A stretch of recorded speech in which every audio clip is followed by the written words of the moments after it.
Bien, buenos días. Un nuevo placer volver a Alicante a hablar del Veronés. En primer lugar, agradecer a los presentes su asistencia, también al centro y al equipo directivo que nos permiten cada año presentar una parte de nuestros trabajos. En esta ocasión, lo que vamos a exponer es un relato que enumerará las 6, 7 leyendas que han llegado sobre este cuadro que han llegado hasta nuestros días y que han sido desacreditadas en la historia del arte como leyendas o relatos sin una base real, pero nuestros estudios sobre este gran lienzo, es el lienzo más grande que obra en el Louvre, 70 metros cuadrados, pues han venido mostrando una serie de transformaciones que sufrió el cuadro durante los 15 meses que duró su elaboración. Fue un encargo de la Orden Benedictina en Venecia, en el monasterio de San Giorgio Maggiore, y fue un cuadro famoso ya desde sus comienzos. Toda Italia sabía que la orden, de acuerdo con Palladio, que era el arquitecto responsable, y con el Veronés, habían empezado a representar el primer milagro de Jesucristo según el Evangelio de San Juan, que es las bodas de Caná. No estamos presentando esto en trozos, porque ya llevamos unos años grabando. En internet y en YouTube, en nuestro canal, también ya hay, en una página que ahora daré, ya hay algunas conferencias de estas de años anteriores alojadas y son libres, que no estamos estirando ningún chicle, sino que es una obra tan grande, hay tanta gente, hay 130 cabezas representadas aproximadamente, aunque todas no corresponden a personajes reales, no son retratos. Esta es otra historia que acompaña al cuadro desde su creación. Si se representaban personajes reales, si eran retratos o no lo eran. Y también los que han defendido esta opinión pues han sido desacreditados repetidamente, pero estamos mostrando que no, son personajes reales, son retratos de contemporáneos del Veronés, en algunos casos, unos pocos ya habían fallecido, empezando por los músicos que conforman el Consort Central. Para este año, ahora explicaré un poco mejor todo lo que acabo de decir. Vamos a presentar hoy solo las leyendas, yo las voy a contar, quién las dijo y lo que hay alrededor de ellas. Dentro de unos 10 días, en la siguiente conferencia, hablaremos del verdadero fantasma de George John, por lo que comentaré en un momento. Este personaje de aquí, que sostiene un laúd, era George John. Hoy lo conocemos, valga la contradicción, por ser el pintor más misterioso de la historia del arte. El Leonardo veneciano fue un emblema para la ciudad de Venecia y lo sigue siendo hoy en día, solo que no era contemporáneo del cuadro. Había muerto 50 años antes y ahora explicaré por qué y qué pintaba aquí. Es decir, el verdadero fantasma de George John está debajo de este lienzo y no en una buena publicación, que presentaré en un momento de otro colega. En la siguiente hablaremos de los arquitectos, que son 6, están en el lienzo, estos 3 concretamente, y Alessandro Vittoria, Daniele Barbaro, que no aparece, y la última de este curso la dedicaremos a los auténticos novios o protagonistas de la boda representada. Según otra de estas leyendas, pues se cree o se suele repetir así, que los novios son los 2 comensales en este lado del cuadro, los últimos, pero no lo son, y en un momento lo explicaré. Las transiciones nos serán muy útiles para visualizar algunas cosas, aunque en algún momento me entretendré un poco más. Bueno, ya nos conocen aquí, Penélope Sanz, que sale menos, la cara oculta de Music Language Frontiers. Esta es la página que decía.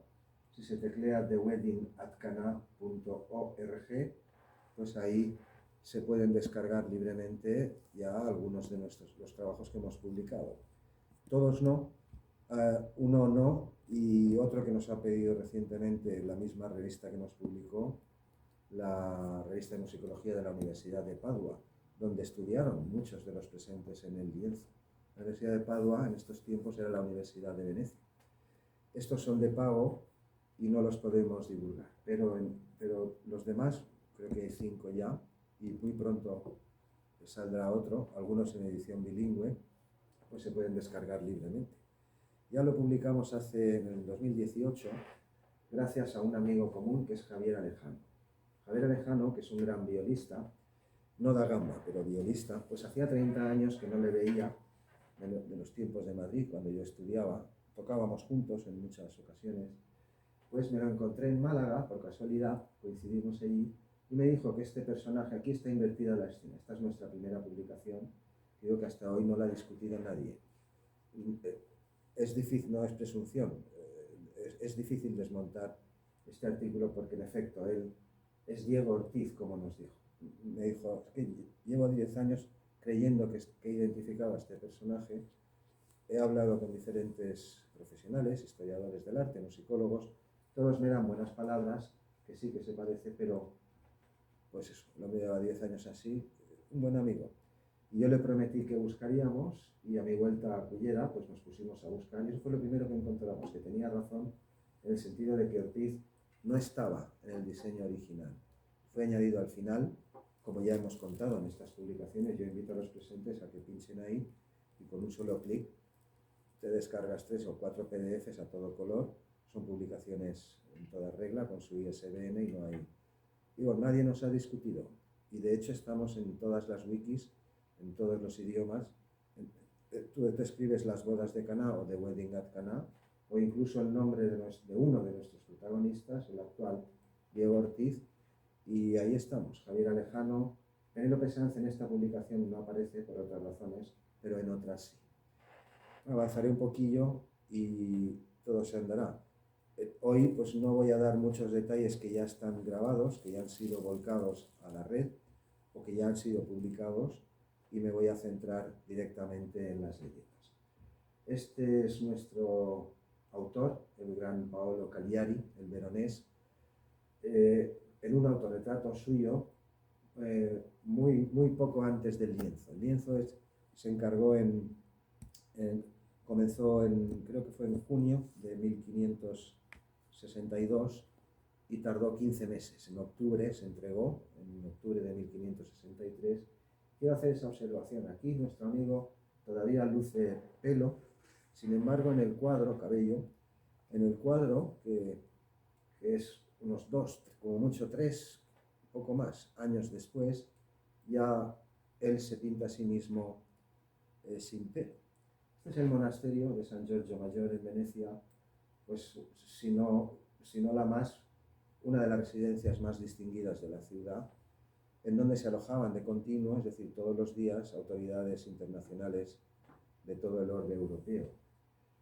Concretamente, este es el refectorio donde comían los monjes. Quiere decir que aquí se comía bien, se comía muy bien todos los días, porque la gente que visitaba Venecia eran en efecto los más ricos y los más poderosos, diplomáticos, artistas, eclesiásticos, cortesanos de todas partes de Europa. Y en estos jardines, el cuadro iba destinado aquí, a presidir el refectorio, creo que lo he dicho antes, 70 metros cuadrados. Y en estos jardines que tiene la isla, fueron un lugar de encuentro, como hubo otros en Venecia, no fueron los únicos, ahora vamos a ver alguno más, lugares de encuentro de humanistas, eruditos, nobles, donde se debatían todo tipo de temas, del redescubrimiento de obras clásicas. En estos tiempos fue el boom, la emergencia, filosofía, música, de todo tipo de cosas, y en especial también del conflicto que dividió a Europa desde estos tiempos, que es la escisión del mundo protestante. El trasfondo del lienzo, después lo aclararé mejor, es el Concilio de Trento.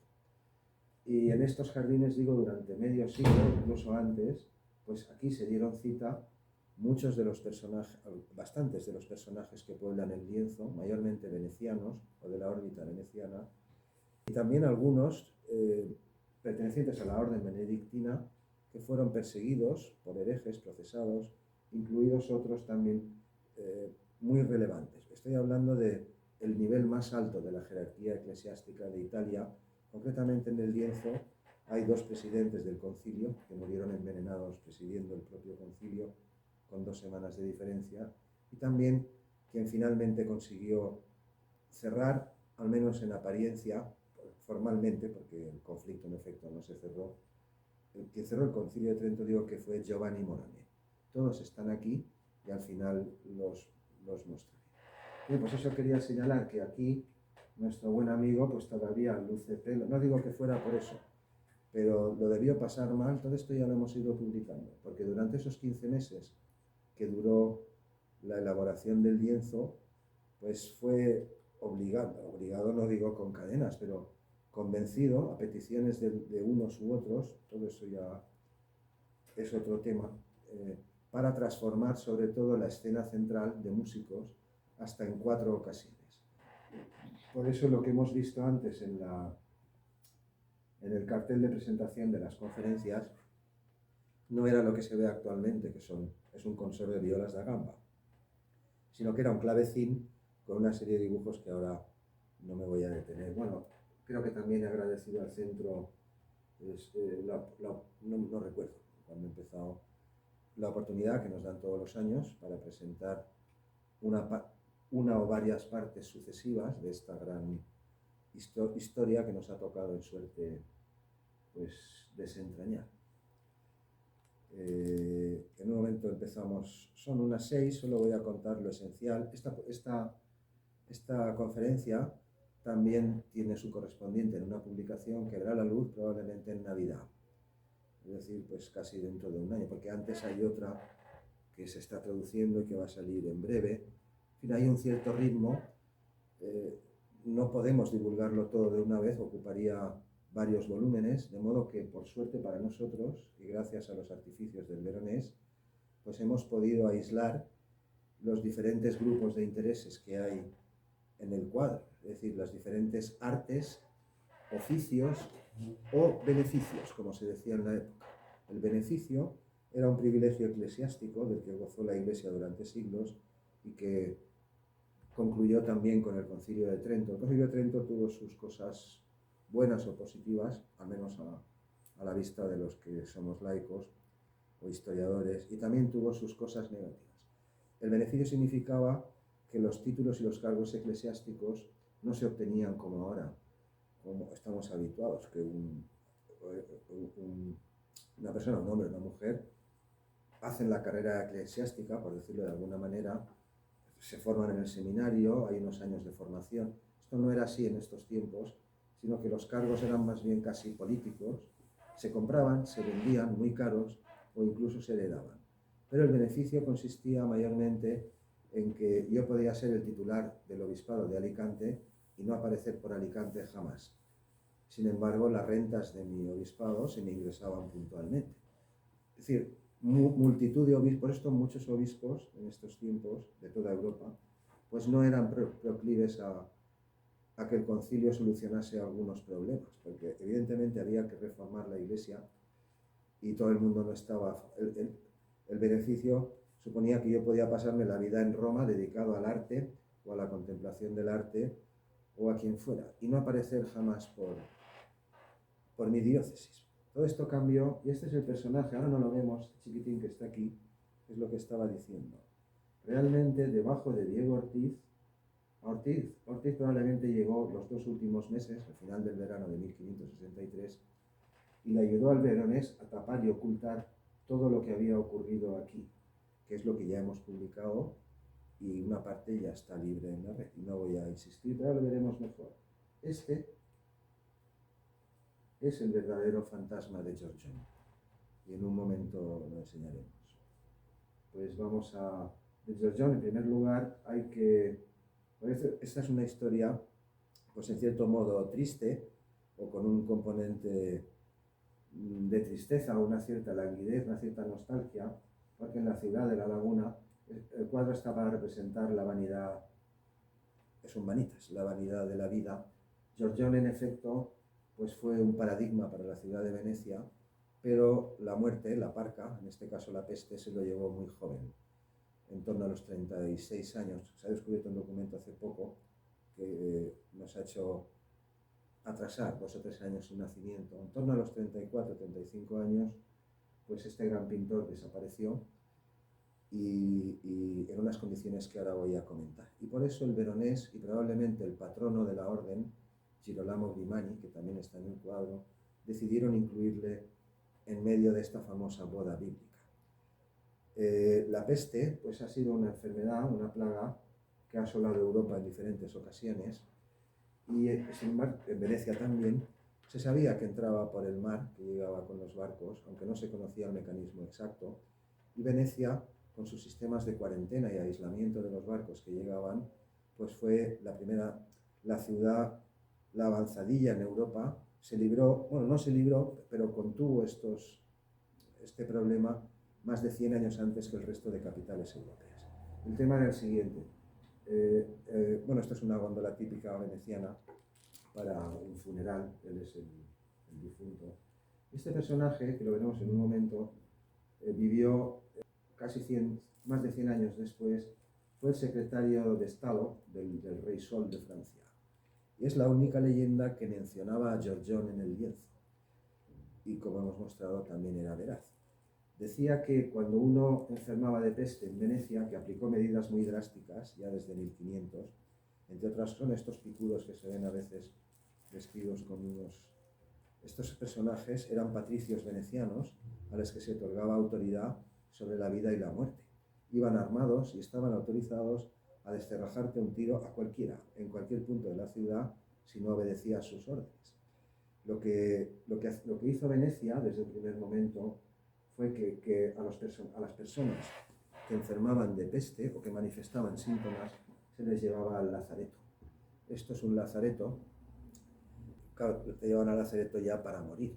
El sistema lo aplicaron también a los barcos que llegaban a la ciudad, que eran todos los días la cantidad enorme. Los barcos tenían que pasar una cuarentena, y de ahí viene la palabra actual. Pasaban 40 días en una de estas islas cercanas a la ciudad, y si no enfermaban, sus mercancías eran apartadas también y almacenadas, y al cabo de los 40 días, los que no enfermaban ya podían entrar a la ciudad y llevar consigo sus mercancías. El hecho triste, decía, es que nuestro amigo Giorgione, el buen Giorgione, pues no tuvo esa suerte. Él enfermó, probablemente contagiado con su amante, no por ella ni nada. Esto es lo que dice una de las leyendas, ahora la contaré. Pero él fue enviado a la isla del Lazareto ya para morir. Y este fue el motivo que creemos que está detrás del cuadro. Todo veneciano, y más un veneciano insigne como él y famoso, todo ciudadano nacido en Venecia y inscrito en los censos de Venecia, tenía un derecho. Y el derecho era una misa fúnebre a su muerte. Y este es un derecho que nuestro buen amado Giorgione no pudo disfrutar.